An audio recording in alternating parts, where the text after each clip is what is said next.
Hello mga ka-foodie! Welcome back sa ating cooking vlog. Ngayon, gagawa tayo ng classic Pinoy favorite na pork barbecue.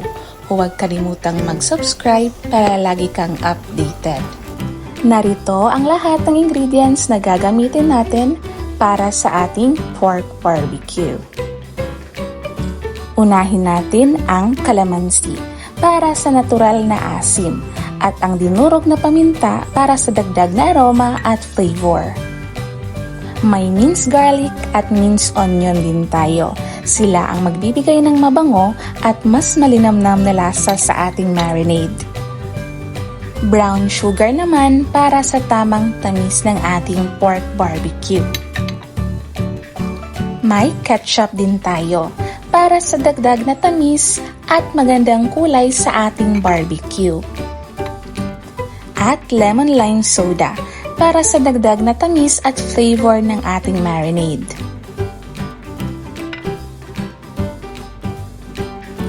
Oyster sauce naman para mas maging savory at malinamnam ang ating barbecue. Siyempre, hindi mawawala ang ating toyo para sa alat at classic Filipino barbecue flavor. At mayroon din tayong barbecue marinade para mas maging rich at mas malasa ang ating timpla.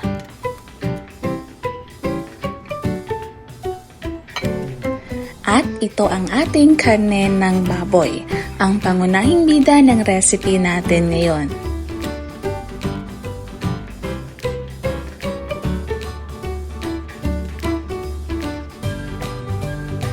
Ilagay muna natin ang karne ng baboy sa ating malaking mixing bowl. Idagdag ang minced garlic at minced onion para magsimula ng kumapit ang mabangong flavor sa ating karne. Isunod naman ang dinurog na paminta para sa dagdag na aroma at flavor. Pagkatapos, maglagay tayo ng 3 serving spoon ng toyo. Ito ang magbibigay ng alat at savory na lasa sa ating marinade. Pigain ang kalamansi para magkaroon ng fresh at citrusy na asim. Nakakatulong din ang acidity nito na maging mas flavorful ang karne habang nagmamarinate.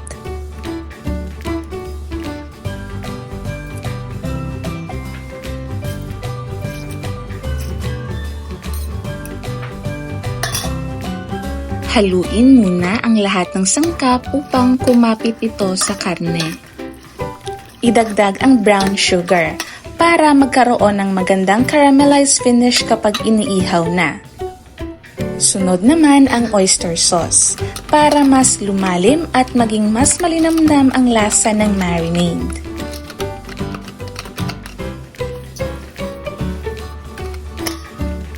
Idagdag na rin ang ating ketchup para sa dagdag tamis, acidity at magandang kulay.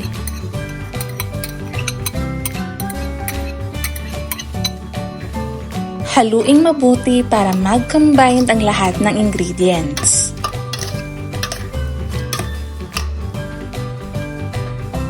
At ngayon, idagdag na natin ang barbecue marinade para mas maging flavorful at mas barbecue na barbecue ang lasa. Ibuhos ang kalahating tasa ng lemon lime soda. Nagbibigay ito ng dagdag tamis at flavor sa ating marinade. Haluin ito ng mabuti hanggang sa pantay na malagyan ng marinade ang bawat piraso ng pork.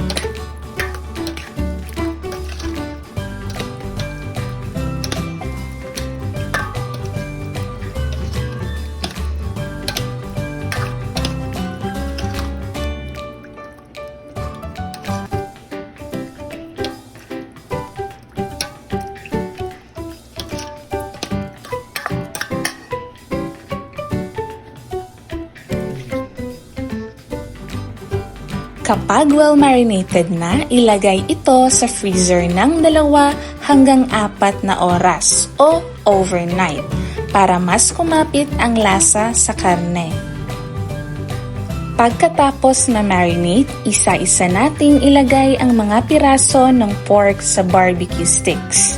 Ayusin lang ang pagkakalagay para mas madali itong maluto ng pantay sa grill.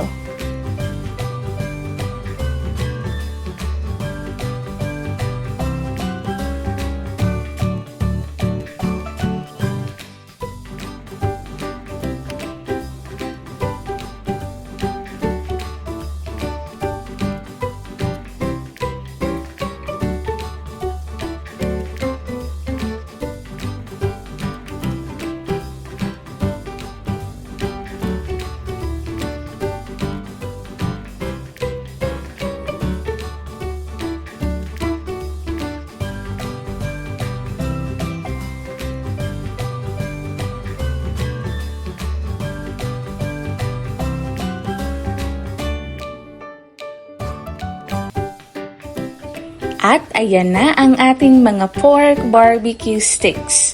Ready na para ihawin. Ilagay na natin ang pork barbecue sa mainit na grill at simulan na ang pag-iihaw.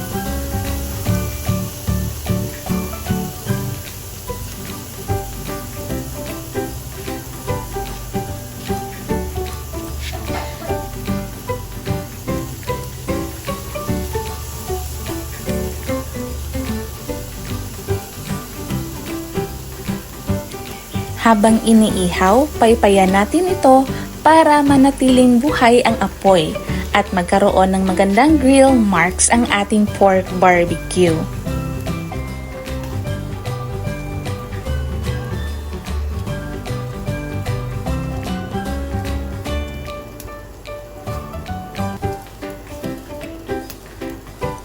Kapag nagsimula ng mag-brown ang isang side, baliktarin natin ito para pantay ang pagkakaluto.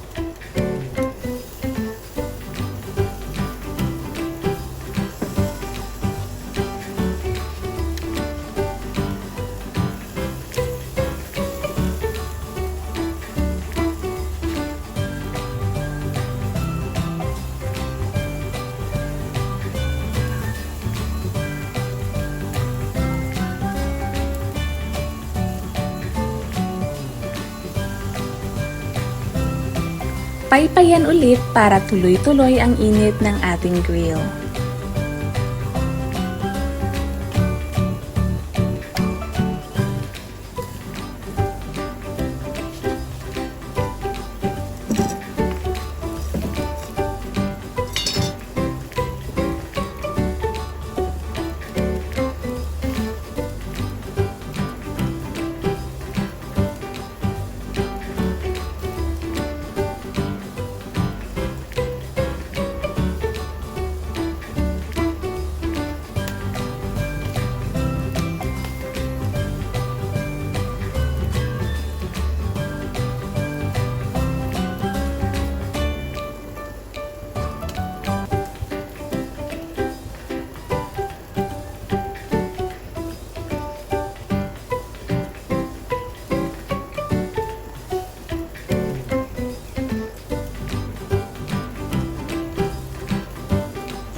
Baliktarin ito muli para maluto naman ang kabilang side ng ating pork barbecue. At syempre, paypay ulit para sa magandang ihaw at aroma.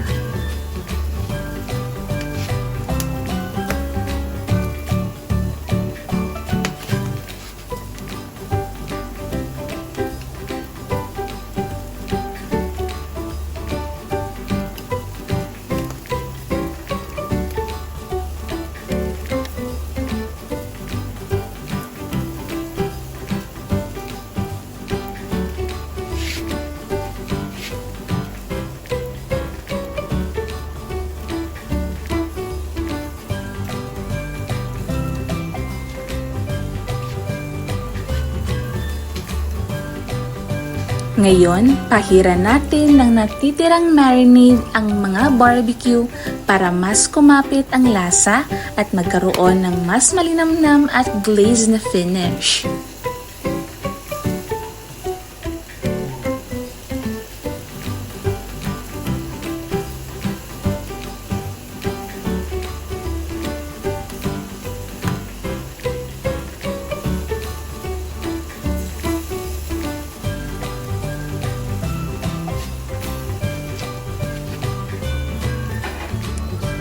Baliktarin natin ito muli para pantay ang pagkaka-caramelize ng magkabilaang side.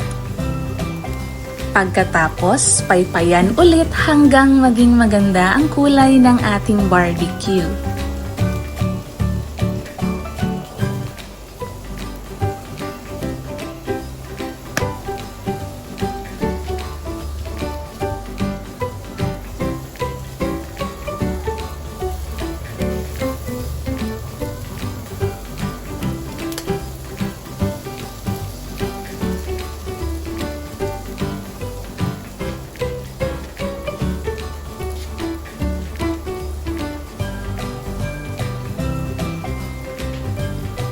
Pahiran ulit ng marinade para mas maging flavorful, juicy at glossy ang ating pork barbecue.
Kapag luto na, alisin na natin sa grill at ilagay sa serving container.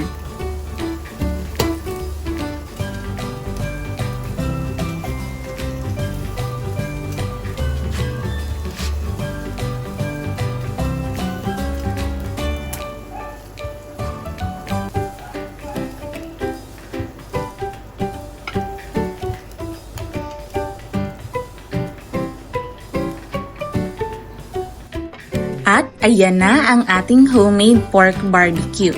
Tignan ninyo ang magandang caramelized na kulay at ang malinamnam na glaze. Perfect itong ulam, pang merienda o panghanda sa mga family gatherings.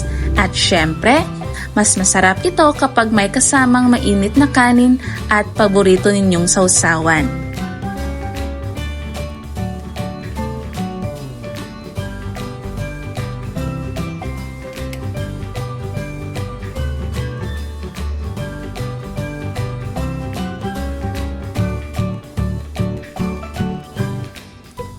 Huwag kalimutang mag-subscribe sa aming YouTube channel.